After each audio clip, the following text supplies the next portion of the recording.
Kasama natin si Tips Mio. Hello po, yan first time po ni RJ Vlogs. Yan, laking tulong to sa atin guys sa channel ko ito. Ang ganda ng ano ni Tips Mio guys. Mga dragon fruit. So mag-harvest kami nito this coming Sabado. Edit pa kayo tayo. Yan guys ang ano? May rear Ay, bakit tinatawag na rear dong? Kasi yung stem niya is continue to fruiting. Rear. Ito palang rear guys. Rear. Yan po yung may kagat siya guys. Matamis na matamis talaga yung ano dito guys. Kasi kahit nakabalot ng ano guys, plastic. Binubutasan pero yung plastic guys. Kaya kung ako sa inyo guys, habang pwede nang umano dito sa farmland ni Tips Mio, umano na kayo dito guys. Ang liit, ang cute. Ang liit. Yan.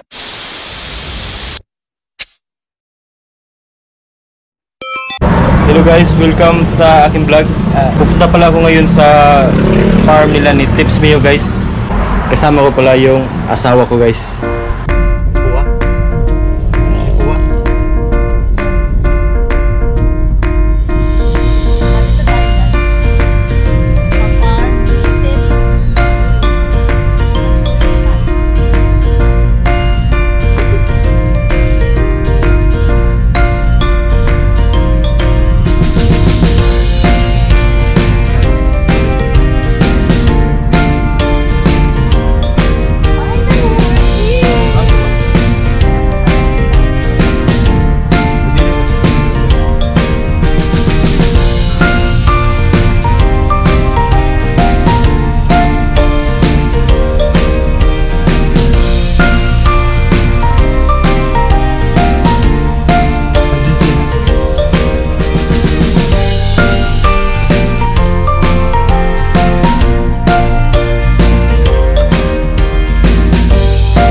Asa kita bang Dol?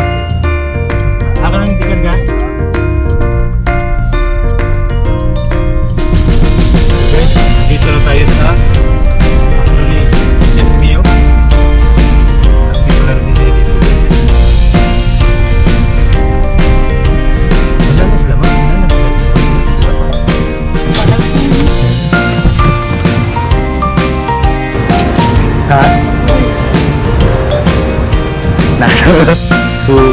So guys, dito na tayo sa farm nila Tips Mio. Tapos kasama natin si Tips Mio. Hello po, yan first time po ni RJ Vlogs. Yan, laking tulong to sa atin guys sa channel ko ito. Tapos kasama ko rin asawa ko, manager ko at saka basta asawa ko. Ang ganda ng ano ni Tips Mio guys. Mga dragon fruit. So mag-harvest kami nito this coming Sabado. Saturday. Ang daming mga bunga. Tapos merong bunga, meron na namang sumisibol. Ito, mga sumisibol na bulaklak. Ito, tapos na po itong mag-blooming. Ano talaga pag-aalaga no? Oo nga. Tingnan nyo. So yung mga may plastic, yan po yung mga ready to harvest na. Yan po. Itong may plastic. May plastic. Dong, ito yung ready to harvest, ito yung nilagyan nyo. Kaya nilagyan nyo ng plastic para hindi anuhin ng ibon dong, no? Kaya pala guys. Tapos, ano pa dong? Hello guys, sa wakas, na-meet ko na si Tatay Andres guys. Yes, Tatay Andres. Oo, ito lagi na ano ni Tips eh. Lagi na makikita sa channel ko. Edit pa kayo tayo, maka may kuhan. Unang luwag na. Siya may mulungan. Kayo partner talaga dito dong, no? Dito. Sa farm. Yung kuhans doon pala yun sa construction. Ari sa midari tayo ha? Tips! Bagong tanim Tips. Oo. Bagong tanim yan. Yan po yung mga kasimula magtanim. Yun dito. Pero tingnan nyo, mulaklak na may bunga na. Yeah. May pag-ayaw, may bunga na. Dula. Guys, tingnan nyo guys. Ang lit-lit pa pero may mga sumisibol na. Ah, ito dong. Grabe talaga mag-alaga si Tips ng mga dragon fruit nila, guys. Yan, ay bunga na kaya. Ito pala. Ilang buwan pa to dong? Mga 3 months pa yan. 3 months, May guys. bulaklak na. Oo. May bunga na. Kaya kung may ano kayo sa dragon fruit, guys, bumisita kayo dito sa Farmland Tips Mio para makita. Experience din sila Oh, mag-picking. makita niyo, maka-experience kayo mag-picking. Tapos pwede kayo magtanong sa kanya Oo. About dragon. about dragon fruit.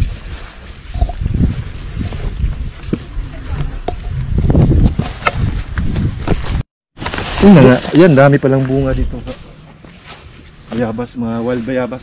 Wild bayabas. Oo. Ay, tanong, anong mo rin to dong? Oo. Di wild digit siya. Wild, siya tubo rin siya. Yun guys, ang dami palang wild bayabas dito sa Farmland ni Tips Mio. Yan o. Fresh na fresh. Fresh na fresh, no? Umaano din sa mga dragon fruit, guys. Siguro napaganda ng lupa talaga dito. At saka pero ito wild to dong, no? Oh, wild yan. Pili ko grade 6 at apel sa mukbang ba? Well, isang ati. May mga iro. Dito, dre. Pero nanay mo kuan dre dong. Nanay nagsaadaan sa mga kuan. So yun guys, nandito tayo sa Farmland Tips Mio. Mag-harvest tayo ng papaya. Kasama ko pa rin si Idol. Isa to sa inspirasyon ko, guys. Kaya nag-vlog din ako. Oo. Si Ate Charing man din ang kuan ko dong. Ang unang kuan ko rin talaga si Ate Charing. Tapos ito si Tips Mio. Kasi ano yung kuan nila, guys? Tumutulong sila ng Kapwa. kapwa. O yun guys, tingnan natin yung papaya. Ito yung harvestin namin. Ano dong anuhin ko? Hilo na. Ganyan, hindi pala malaglag yan dong? Hindi. Yan guys, ang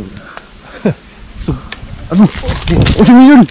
Ang galing talaga mag-ano ng tips ng papaya, guys. Ito. Pwede na to siguro. Isa. Kasi ito. Malbangaan na. Tradisyon to ni sa mukbang. Yan. Ang galing talaga ni tips, guys. Yan ang dalawa. Isa talaga tong owner na makakulab ko na yung ano ko to siya, guys. Ano ba yan? Ano ito? Bayaw ko to siya, guys. Yung tapos Yung dalawa yung kuha namin. So punta na kami doon kasi gagamitin namin po yan sa magmukbang kami. Yeah, so hinihintay lang namin sila si Yongit, Marino Homeboy, Marvin the Roder, at saka si Jungjung Lifestyle. Dito, yan, dito. Yan, so dito kami kakain. Yan, tatlo po kapaya. Lubat kaya? lubat. Oo daw. Akon. Oo. So tatlo po yung na-harvest namin. No? Iyan, no? Fresh from the farm po talaga. Farm, guys. So ngayon, mag-harvest kami ng may mga kinakagat na mga dragon fruit kasi isali namin sa mukbang namin. Kuha muna ako ng cutter. Dong. Guys, naghahan kami ng mga kinagat ng langgam. Sige. Kinagat ng langgam, ha? Oo. Ito yung harvestin namin, guys, kasi nga may kinagat. So isali namin to sa mukbang namin. Masarap din yun pag may kagat. Oo. Dong, kasi Yan po yung pinipili ng mga pinipili ibon ng ibon. na matamis. Oo, matamis yan, talaga yan. Isa din yun sa sign. Pag-cut, guys, ganito lang. Sa upper, Sa upper pala. tapos sa lower. Yan, guys. Kita nyo, guys, ganyan pala Cutting. mag-harvest. Una sa upper, tapos lower. Yan. Yan, o. Dito tayo. Swerte tayo, guys, na kaano natin si Tips Mio, guys. Oo, guys. Dito tayo kasi parang meron dito. Sige dong. Ikaw dong, niyo lagi mo dra dong. Dito. Ito. Ang dami na, oh. Dong, bakit hindi na balo? Dalawa yung kinagat. Sa una, sa upper. Tapos yun sa lower. you know, Yan guys. evidence may kinagat. Evidence, oh. Ito rin. Yan na, ipakita mo. Oo. Yan o. Oh, Yan yun. po yung mga kinagat ng Dapat ibon. magdasal din pala tayo guys na daming ibon na Daming kagagat ibon, dito oo. pag pupunta tayo guys Kasi ha. reject yan. Oh, ma-reject man yan guys. Oo. Sa atin yan mga. For the boys yan. For the boys pala to guys. For the boys and gods. Ang laki na pero okay din to. Oo. Kasi ikat natin yung parte ng Yung may kinagat, oo.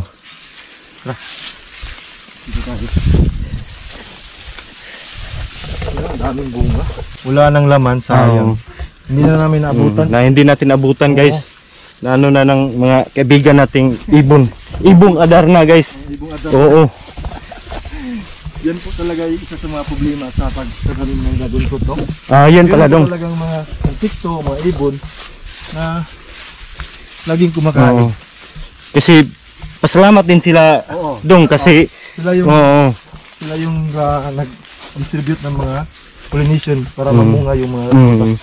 Tapos nakatulong din yung dragon fruit farm nyo sa kanila kasi Oo. makakain din sila. Dong So, para exchange lang. life cycle dong no? Oo, life Cycle of lives. Yan ang so dito. Dami ko talaga matutunan dito kina Tips Mio guys. Saka dito sa amin, hindi namin kinukuha yung mga Indamo. damo. Kasi nga, yan po isa sa nakatulong sa dragon fruit. Kung bakit, is kasi yung paanan ng dragon fruit kailangan is malamig. So yung mga ligaw na damo, yun po yung isa sa mga tumutulong na Oo. mag-moist yung kanilang So paanan. maganda pala talaga itong dragon fruit na farm dong Oo. kasi hindi mo na Hindi kailangan masyado- anuhan ng oo. mga damo eh no? Oo. Yung may rear, oh. Oh. Ay, bakit tinatawag na rare dong? Kasi yung stem niya is continue to fruiting. Rare. Ito palang rare guys. Rare. Oh, yan po yung rear. Rare. Pag continuous ang kuan, rare pala yan. Sa ano ko lang, sa vlog ko lang ni Tips Mio, maano yung mga rare. Pero yan palang, Ito, cute. ayan si cute. Cute.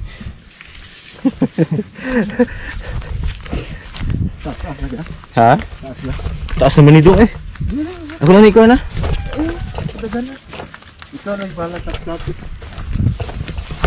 Muditso na lang kung ato ini. Ano ha? Ito, meron ako nakita dito. Meron tong kinagat kanina. Pag dito kami dumadaan, pero meron akong nakita na may kagat. Hindi na balot yun dong. Dito ba? Ay, maliit man dong. Ito. Yan oh. So, papasok ako dito. Yan, kita yung si Tips guys ha. Inano niya talaga yung kuan dong. Oo. Inano niya talaga yung kuan guys. Yung kahit nakabalot pala siya guys. Oh, may reject Kung kakain talaga yung ibon. ibon. Oo. Ano? So, kunin natin yung plastic. Marami na siguro yan. Dami ito dong. Dagdagan. Tapos, Parang wala na. Oh. Wala na. Wala na tayong mahanda. Iningam. Dito. Yan, ito. Sayang din to. Yan o. Tingnan niya. Ano? May mga kagat. may kagat rin siya guys. Matamis na matamis talaga yung ano dito guys kasi kahit nakabalot ng ano guys, plastic. Binubutasan pa rin yung plastic guys. Kaya kung ako sa inyo guys, habang pwede nang mumano dito sa farmland Tips Mio, mumano na kayo dito guys. Ang liit, ang cute. Ang liit.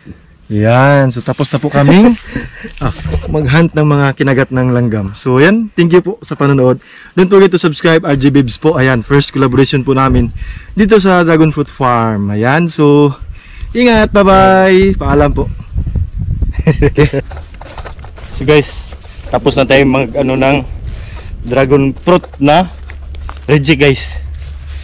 Alam niyo, kita niyo guys, kahit nakabalot siya guys ng plastic, inaano pa rin ng ibon kasi ang tatamis talaga ng dragon fruit nila ni Tips Mio guys.